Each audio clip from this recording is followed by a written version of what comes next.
I truly don't think people realize how far we've come in the world of handheld games. You've got things like the SteamDeck, you've got the Switch, you've got the Evercade, things that just provide a great handheld gaming experience with fantastic battery life, wonderful games, beautiful screens.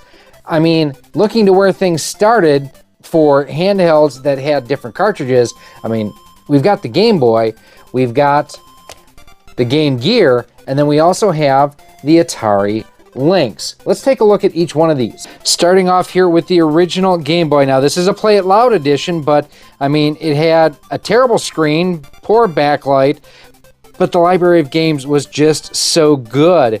And it came with the best pack-in game ever next to Super Mario World, and that is Tetris, as you're seeing. Sega joined the fray with the Game Gear. It was a full-color game, essentially a portable Sega Master System. But man, this display is terrible. I mean, it's okay for what it was, but compared to today's standards, very washed out. And this thing ate batteries like crazy.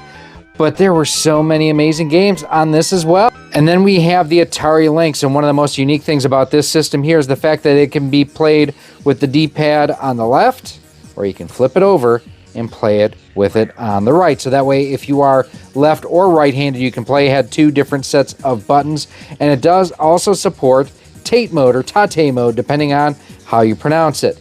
But this thing ate batteries even more so than the Game Gear, and it had probably the worst library out of all three of these. While this is not my childhood Game Boy, I have talked in the past how I played Tetris on the way to the Nintendo World Championships in Milwaukee, Wisconsin at the Mecca Auditorium back in '91, I think it was, and just because I wanted to practice. This was my handheld of choice.